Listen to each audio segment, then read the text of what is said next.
Hey guys, welcome back to another exciting episode of Bowhunt or Die. I mean, here we are. It's already 2017. We're multiple episodes into this year already.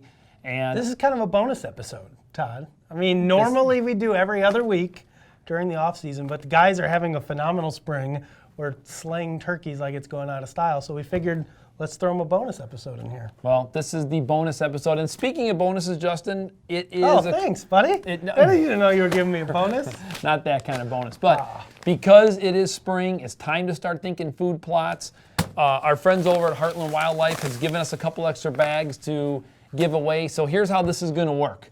We want to see how you're going to put this seed to work. So go to our Facebook page. That's facebook.com/bowhunting. Okay.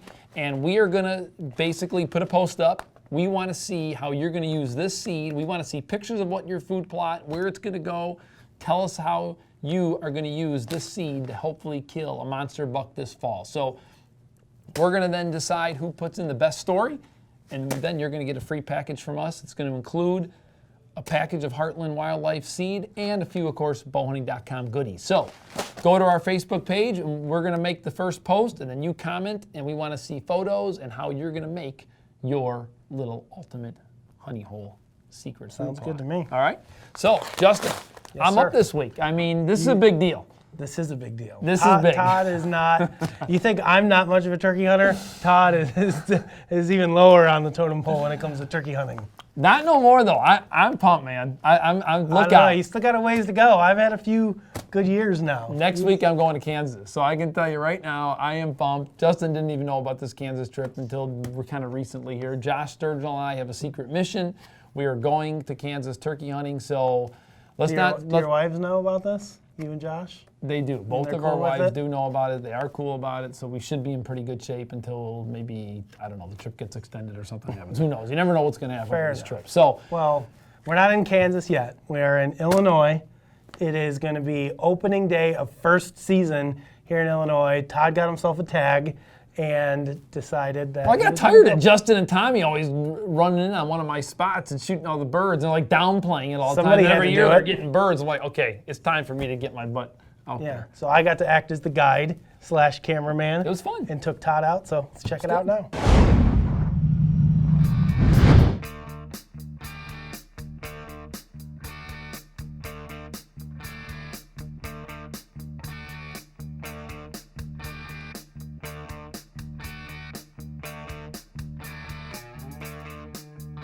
Well, it's March 30th, and this is the first year that I am legitimately putting in some serious effort on these turkeys. I have definitely not done the best that I could do at chasing these gobblers around, but this year I'm changing that. I've got tags here for Joe Daviess County. I've got a couple tags for Kansas, and I'm going all in for turkeys this year. So I'm actually out here doing a little bit of scouting. Got a few trail cameras I want to check. And I want to check a couple of fields here just to see if anything's moving around and see if I can figure out where these birds are at. We're about a week and a half until the season starts. So let's go see if I can find a few birds out in these fields and have my plan of attack dialed in. Let's go.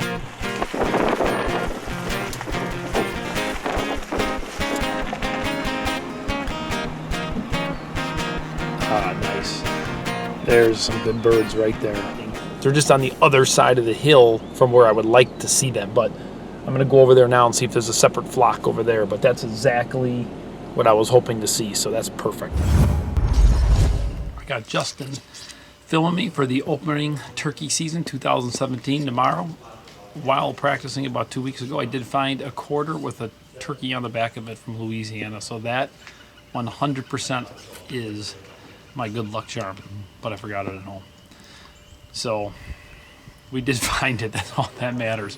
But it should be a great hunt. I mean, it's been high winds the last couple of days. I was on a bike ride this morning, saw multiple birds on their feet walking around. They're already starting to, I mean, I saw two, I don't know, big flocks for sure. And they were 100% strutting and showing off the goods to the girls. So I think tomorrow could be a great day. We're going to a good spot. Justin and Tommy have had some great success there the last couple of years. So I guess we'll just have to wait to see what happens. Ooh, that's what you want to hear. You know what, if you would have asked me this morning at 2:30 when it was lightning and thundering if we were going to be turkey on this morning, and I would have said, no way. But we have gotten lucky. The rain has stopped, the lightning has stopped. It's beautiful up here. We've got birds gobbling, I mean literally 150 yards in front of us. We just need to keep it calm. We've hit the call a couple times, a couple little yelps. They know we're here. We're just gonna sit back and be quiet. They're getting that was closer too. I think Justin and I put this blind in the perfect spot. We just need to hope the decoys do their job and they come out right here.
This field has been good to Justin and Tommy for years.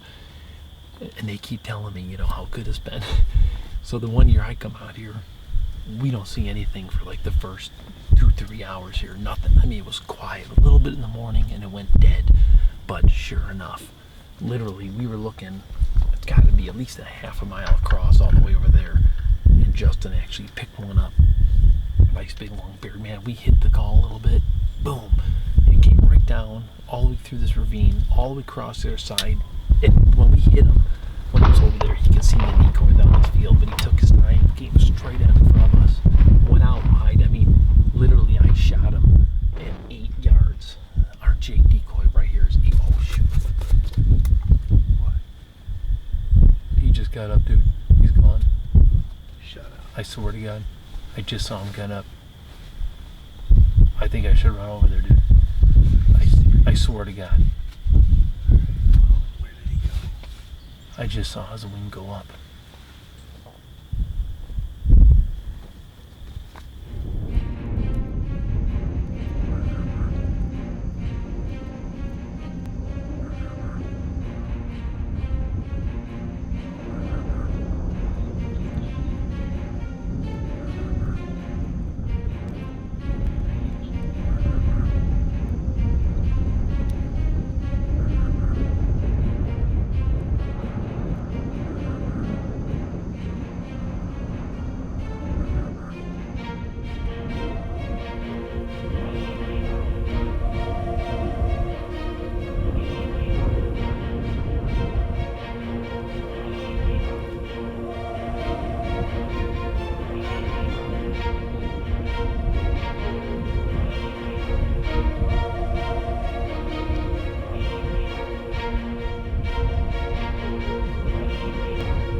That was, I think that was the other time that I saw fly away. He came around the back. I saw him fly away. He never moved.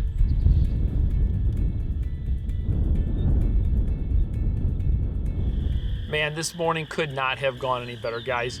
I tell you what, when the hunt started off this morning at 2:30 in the morning, when I woke up to all that thunder and lightning, I was like, oh man, are we gonna get rained out this morning? But sure enough, it stopped. We were able to sneak into the blind. I tell you what, it didn't stop the wind from blowing though. A couple times I thought that double bull was gonna blow over, but luckily it didn't. You know what? We didn't see any birds at first, but we could hear them calling. We could hear some gobbling off in the distance. So we just, you know what? We just stayed calm. We knew that this farm has birds, and we just figured we just have to wait them out. Sure enough, at about 10:30, we saw a bird off in the distance, and you know what? Right where that bird was couldn't have been any perfect when we picked him up, because Justin was able to hit that call, and I'll tell you what, literally, it was almost like deer hunt, man. That turkey swung his head around, looked at us, and came straight down the ravine, right back up, and came right into the decoys. I mean, it literally could not have been any perfect. The decoys were about 8 yards from the stand. This turkey came right in, gave us a great broadside shot, and you know what? Bam, here he is. Just a great hunt, and what a great way to start my 2017 season. Bow hunt or die.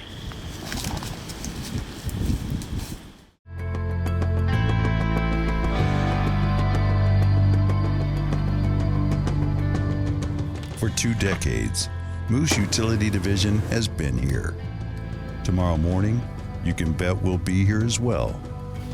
For the finest in ATV and UTV accessories, demand the brand.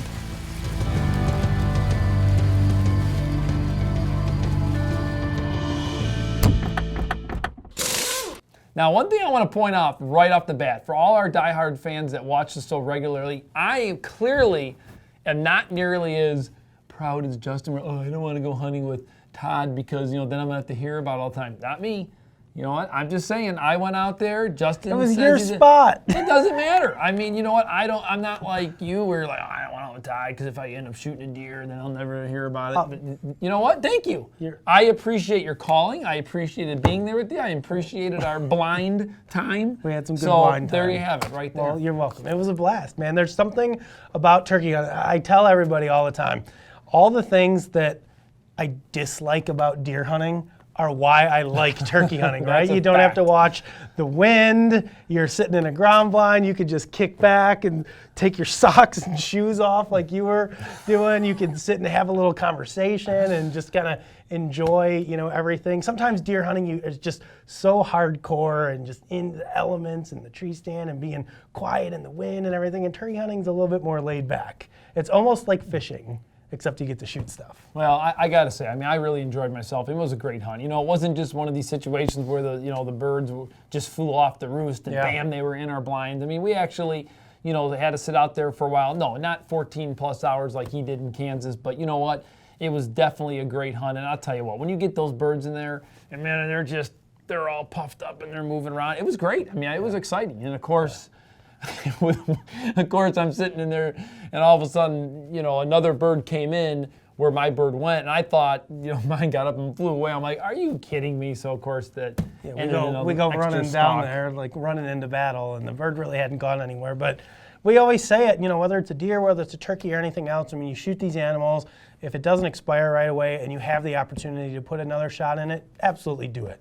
Not only is it going to increase your opportunity at recovery, but it's going to dispatch that animal quicker, than maybe the first shot would have. So it is the ethical and humane thing to do. And man, it was a great bird. Todd, we've already got the fan. I got the fan sitting over here. I'm going to grab the fan. Go grab it for us. And that was quick. I mean, we're talking like that was like 2 weeks. Hey, man. when you got connections, Justin, Todd apparently he's got the right connections because it looks great. Well, and one thing about this hunt too that we didn't talk a lot about is I went out there because Justin was pretty critical to make sure that we were going to have a couple of key trail cameras set up so we knew kind of where those birds were coming out. Because from year to year, they do change a little bit, right? And, I had a chance to get my quiet cat out. It couldn't have been a better day to use that thing because, literally, it was pouring down rain. That's a heck of a walk up there. Yeah. And I would not have taken the time to go put those trail cameras up in a typical situation. I just wouldn't have. I would have waited for another day or whatever. But, man, I took that quiet cat, buzzed up there, put the cameras out, and it actually was perfect because then it gave us the data that we needed to know that yes, birds were coming in there. Sometimes they were coming in a little bit later than they have in the past. They must just be roosting a little bit differently than they were in the years prior, but sure panned out. But there it is. Boom. I mean, Looks good. 2-day service. That's not bad. That's I not may have bad at all. had it probably a little I guess expedited back for to your that, but- point, you know, for those of you guys who have the opportunity, you know, to get trail cameras out for turkeys, time-lapse mode is your best friend. for You know, sure. people always talk about deer and patterning a deer, and I'm just one of those guys that doesn't believe that's something that you can really do. But turkeys are a totally different story. They are creatures of habit. If you can catch one doing the same thing a couple days in a row, chances are he's going to be there every day. So if you have the opportunity and your trail cameras have time-lapse mode, like the stealth cams that we're using, absolutely put them to use for turkey hunting. So are you done? That's not going to work. Are you done messing That around was a back horrible there? idea. All right, That's we're not gonna done work. with Todd's turkey hunt. Guys, the next segment we're going to talk about right now is going to be Josh Fletcher up in Wisconsin. As you guys know, Josh hunts a lot of public land, a lot of big woods public land. And he's put together a really cool segment of videos on some of his tactics that he's learned throughout the years on how to scout public land, you know, both electronically from your computer as well as, you know, boots on the ground, and try to narrow down, you know, those areas that are going to be the best spots to hunt. So we've got one of those segments for you guys to watch now. So let's check it out.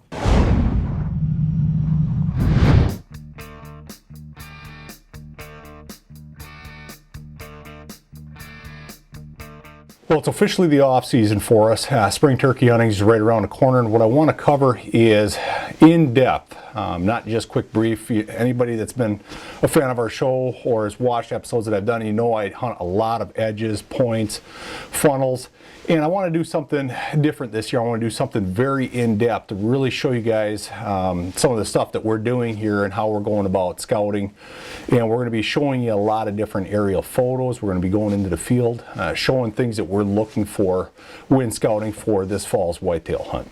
Now, it doesn't matter where you are in the country. You could be in the prairies of South Dakota, you could be down in Texas, you could be in Wisconsin here in the Midwest, and whitetails, they do the same thing. They have the same patterns. And what I mean by that is, yes, their food source is going to change. Their bedding, the type of habitat they may bed in changes, but they're always going to have the same pattern.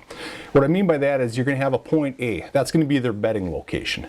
Then you're going to have a point B. That's going to be the travel corridor or travel route that they're using to head to the point C, which is going to be the food source. It doesn't matter where you are in the country, you're going to have that point A, B, and C. And that's what we're going to do. We're going to break this down, and we're going to show you the different stuff that we're looking for and during that travel route to the food source from the beds. Now, where they are between that point A, the bedding, and point C, the food source, and where we're going to set up is going to change throughout the year. And that's what we're going to kind of cover is during the early season, you're going to want to be tight to that bedding location, that point A. As the rut kicks in, these bucks are looking for does. As they're really starting to chase these does, you might want to start moving out towards that point C, that food source, because those bucks are really going to be concentrating near those food sources looking for does. We're also going to be covering where you want to set up and scout for agriculture when you're hunting corn, soybeans, different food sources, food plots. We're also going to be covering a lot of what I always refer to as public land. And I know through the years people have, kind of said, oh, Josh always mentions or says the word public land. I'm not talking about hunting necessarily a heavily pressured area that people associate with public land. I use it to describe a geographical location, if that makes sense. What I'm talking about is your large tracts of timber that are unbroken. There's no roads, no developments in there, there's no fields in there, or hunting large swamps or cattail marshes where you don't have the roads, you don't have broken up with a bunch of other pieces of property. I'm using it to describe a large area, 600 acres or more. And whenever you hear me refer to public land, that's because here in Wisconsin, when you find those areas, 99% of the time, that's on public land. So we're going to go now and we're going to start breaking this stuff down, trying to show you what we're looking for and how we go about finding our spots for this fall. We first want to start our scouting by what we call cyber scouting. It's getting online, looking at aerial photos, looking at Google Earth, looking at topographical maps, and when I'm hunting large blocks of property or timber or marsh, whatever it may be, Where do we go and where do we start looking by narrowing down? Where do we start putting boots on the ground? And that's through a process elimination. What we mean by that is I want to look at the areas that I don't want to be hunting at. So I want to start crossing off those areas, and pretty soon as you start crossing off those areas, you start seeing a location or an area of where you want to start further scouting. So those areas that we don't want to be going into are going to be areas that are very close to the road. This is especially true on your large timber areas. Reason being is why would a buck put up with pressure when he can just move another mile, 2 miles back in and get away from pressure? Now, if you're hunting more agriculture property, that rule might be an exception. You might find bucks close to the road. They're trying to get away from the pressure that's back in agriculture along the fields and in timber where the terrain is more broken up. Those deer might be closer to the road. But when you're talking big timber, you're going to want to start looking further back in, if that makes sense. They're able to get further back into an area where there's nobody going to be going into. So I want to avoid areas that are close to the road. I want to avoid areas that end up to being like a trailhead, meaning you're driving down a logging road and it just comes to a stop. That has a tendency to funnel hunters also. Everybody wants to go far in, everybody wants to go deep, and they all access that same point. So when you find those trailheads, chances are at night when you come walking out, I know a bunch of you have seen this, there's a bunch of trucks parked, you go in the morning, there's nobody, you come back out at night and there's a bunch of trucks there. The deer learn that. They know those access points. What we like doing is not parking at a trailhead, start driving down a logging road, stop literally halfway in that logging road and then cut in from there. Park somewhere in there, don't go all the way to the end, because that's where your access points are for other hunters also. That theory holds true because I think a lot of guys are just afraid of getting lost. You'll hear a lot of people talking about how they get way back in there, but truth be told, most guys don't go more than a quarter mile, maybe even a half mile back into the further timber, further into the swamp, and you can pretty much have that area to yourself. So start eliminating areas and you're going to start seeing locations that is not easily accessible, that's low on hunting pressure, and where these deer will start to get filtered and pushed into. Well, for those of you that want to dive into public land and want to learn how to hunt it better, I mean, Josh is definitely putting together a good quality series here where I think he's got some good, solid information for people who want to do that. So if you want to see the rest of Josh's footage, you're going to have to pull it up on YouTube or, of course, our website, bowhunting.com. So make sure you do that for sure. Yeah, and it's not even just public land, guys. I mean, there's a lot of good scouting information out there that pertains to both public and private ground. You know, Josh focuses maybe a little bit more on the public, but there's some really good information out there for everybody. You know, I'm one of those guys that likes to watch these things, and yeah, maybe he talks about 10 things and you already knew 9 of them, but maybe it's that one thing that you're like, oh man, I never thought of that, you know, that can actually make a difference in your hunting season. So make sure you check those out. Well, listen, guys, before we sign out here, don't forget, if you want to win some free seed and a nice package from bowhunting.com and our friends over at Heartland Wildlife, go to our Facebook page. When you see this episode, there'll already be a post. You may have to scroll down because, of course, we have multiple posts sometimes a day. Find the one specifically about the Heartland Wildlife seed giveaway. We want to see and hear from you on how you're going to put this seed to work. Maybe there's a certain buck you're chasing. Maybe you got a certain area you're going to clear off. Whatever. I don't want to give too much out. Maybe they're going to plant food plots for me and you to come hunt. Who knows? Whatever That'd it be a is, good way to win. Do the post. We're going to choose, and you're going to get yourself a free package from us and our friends over at Heartland Wildlife. Awesome. Well, guys, next up, as usual, we want to take just a couple seconds here to thank some of the people who sent in their trophy photos for this week's episode. Lance Catfish Haymond, Melanie and Sean Nick, BK Blevins, and Dylan Budke. Congratulations, guys. Those are some great trophies. Justin, Yes, sir. when are you going to get a cool middle name like Catfish?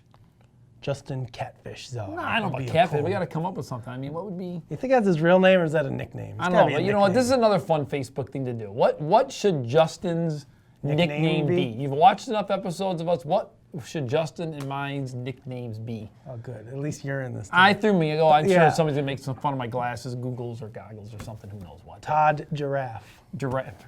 I've been being called that my whole life, so I'm used to it. You better be more creative than that. Or Dang maybe it. Giraffe is just it. Since one year at one of the hunting shows we went to, Justin actually had my last name, Giraffe, you knucklehead. So that was quite fun to walk around all day with. But anyhow, guys, with that being said, thanks again for tuning in. We've got a lot of great content lined up for you. A lot of birds are hitting the ground this year. It just seems like this has been one heck of a turkey season so far. Yeah, and things are really just getting going for some of these guys in Ohio and Indiana and places that open a little bit later. So we got a lot more turkey hunts to come, so make sure you stick with us. Bowhunt or die.